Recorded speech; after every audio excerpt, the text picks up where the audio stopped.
Okay. We're going to try to get to it all. Mr. Laser, now we finally have everyone awoke. Rich Laser.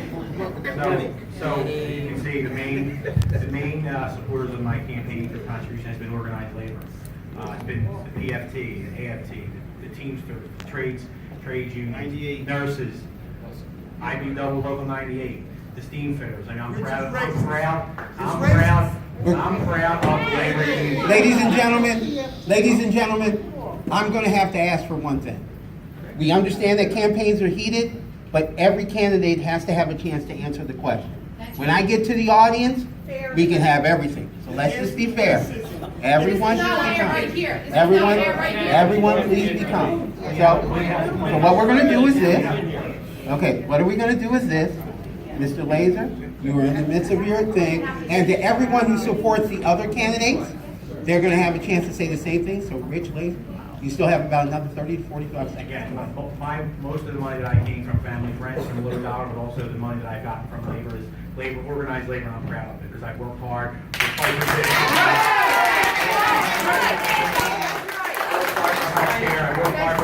I worked hard for the PFT to make sure they had a contract of the 5 years of being trained to respect. As you can tell, answering the gentleman's question, as people know, I hate every day spending the time to call people for money. I don't like it. I'd rather knock on doors and meet people every day. But as you know, we got to spend money to get our message out there. There's a super PAC, apparently, as in the newspaper and putting money on television for my behalf. I would be glad to support and overturn Citizens United to make sure that doesn't happen. I don't like, I don't like campaign finance. I want campaign finance reform because I don't think it's fair that we all have to sit here and raise money all day when we should be out talking to voters. But I'm proud of the labor. I'm proud of the labor. Okay, since we've got a heated question here, I'm going to go to Molly Sheehan, then Larry Arata, then Margot Davidson, then I'll come down to everyone else. Again, this is a question on campaign finance. Please let us know who are the main people financing your campaign and how you would deal with changing the finance issue. Molly Sheehan. I'm running a grassroots campaign. My average donation is $71. It's from mostly people in the district in southeastern Pennsylvania. Started with families and friends and became hopefully future constituents. And I'm proud of that. I think that it is unrealistic to expect people who benefit from and are elected because of the broken system to change that system once they're in office. I believe people believe it when they say it, but history will show us that they do not do it when they get into office. They do not change the system if they were elected because they have a super PAC or because all of their friends are trial lawyers and have a ton of money to throw at them. My family isn't like that. That's why most of my donations are small. And if I was in office, I would overturn Citizens United, and I would push for public campaign financing, something like you see in Seattle, where every single individual is given vouchers that they can donate to candidates, so that every single person, whether they're homeless or a millionaire, can donate the exact same amount to their representatives. Because if speech is money, or if money is speech, every single one of you should have the exact same amount of it to your representatives. Larry Arata. Again, the question is about campaign finance reform. Who is donating to your campaign specifically? Okay, it's mostly my teammates and classmates from Princeton University, who I was blessed to go to school with. I think I cracked $10,000 this week. So I've raised $10,000 in 3 months that I've been in Canada. I've been in Canada 3 months. So some of these folks have been declared their candidacy over a year or two ago, and they've been at it, and they've got a great advantage over me, but not just because they've been at it longer.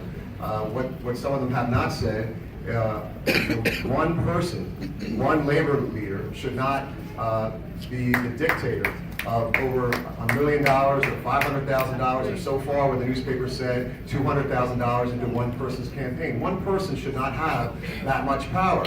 That's not democracy. That's an oligarchy. That sounds like Russian politics, not a democracy.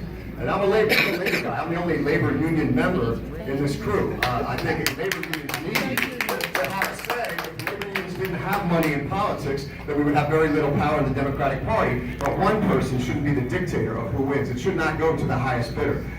Mary Gay said she doesn't have a super PAC. That's true, but Mary Gay is funded by a law firm that wants business. That's why they're giving her money. They want government business. Sunoco wants to send her to Washington because they'll have someone to call. Big Pharma wants to send her to Washington because they'll have someone to call. Okay, sir.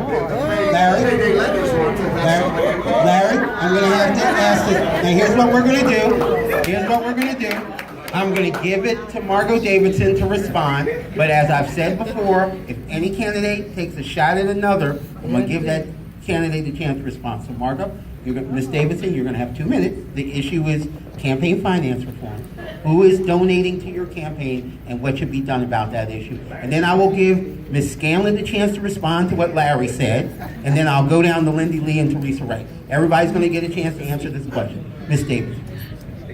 We absolutely need campaign finance reform. I've raised money from people that on average make $50,000, $35,000 a year. So I've raised money from average citizens. So if you see a $1,000 donation, you can best believe that that might be 10% of somebody's monthly income. And so campaign finance in this country is an obscene thing. We all know who the big money candidates are in this race and who their supporters are. Now, I respect union support because those are at least working individuals, people that are paying into a fund a little bit of the time. They're hardworking people. But these other types of independent expenditures, I think is very disingenuous to talk about you only getting money from your well-heeled, Ivy League school friends when in fact you have an IE. So this is not really the time for the well-heeled and the well-intentioned. This is the time for experienced people that understand what needs to be done and didn't just get there because they happen to have rich friends. Thank you. Now, Mr. Arata specifically made an accusation against Ms. Scanlon. Ms. Scanlon, I'm going to give you a minute to respond, and then I'm going to go to Lindy Lee to answer the question on finance, and Teresa Wright. And I'm going to make sure that everyone gets the chance to answer. Ms. Scanlon. So I think Mr. Arata's allegation is that the law firm I work for is trying to buy a seat in Congress to get business. It's a pretty wild accusation. It starts by not understanding the kind of law I do and what my career has been. I represent people who have no money. I represent civil rights causes. Nobody who's ever met me thinks that I'm going to Congress or to Washington to represent corporate interests. Furthermore, I'm still kind of reeling at how wild that is. I received an email from one of the lawyers who gave me a check last week. He said, I would not ordinarily give money to a progressive because I'm a devout Catholic and I know you favor women's right to choose, and I'm a small government conservative. And I know that you're for consumers and labor and for the rights of individuals. But I respect the work that you've done and your commitment to the public interest, so I am going to give you a check because I think you're a good person and you should go to Congress. Ms. Scanlon, that's why I'm going to ask that. Now, I want to make sure I hadn't forgotten, Ashley, to give you a chance to answer the question. Did I? No. Okay, I just want to make sure. That's what happens when you've got a whole bunch of candidates. You sometimes forget it. Lindy Lee, you get the chance to answer this question. Again, just to remind people who are listening, the question is, campaign finance laws have increased the money spent on elections. Who have you received the majority of your funding from? Specifically, who have you received your majority of funding from? If they're from unions, friends, organizations, what reforms to this process need to be made? You have 2 minutes for that answer. I'm incredibly proud that every single one of my contributions is from an individual, but one check. It's from a PAC, and it's called At the Table, and it is funded by the Vice Chair of the Democratic National Committee, Congresswoman Grace Meng. It's called At the Table because the idea is if you're not at the table, you're on the menu. You're going to get eaten. And the mission behind the PAC is to help women get elected across the country. But apart from that, every single one of my contributions is from a person, not a corporation. I don't think corporations are people. I think Citizens United was a tremendous voter of public. Actually, let me tell you about one contribution that I feel particularly strongly about. It's actually a number from a bus driver. He goes around the country to every single state and sends me a postcard. It encloses about $10 each time. Those contributions matter so much more to me than a $1,000 check from a friend. Because that is his lifeblood, that is his toil. And he is the reason why I am running for Congress. Teresa Wright, you have the final word on this question. Again, campaign finance laws have increased the money spent on elections. who have you received the majority of your funding from? What reforms to this process need to be made?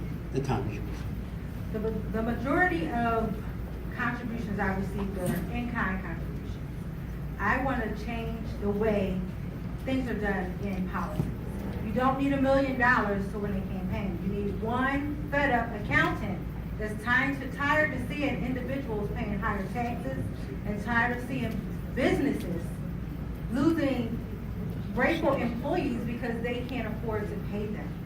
So most of my contributions came from me. I started off when I started to run, I put in $1,000, and a lot of my in-kind contributions for my print material, and it was for my clients who I represent, who I work for. So they know that I'll go in and change the tax code, and they know that I'll make it fair and equal for everyone. Now, we're gonna go back to the 3 candidate thing, just to make sure that we have it. There will be another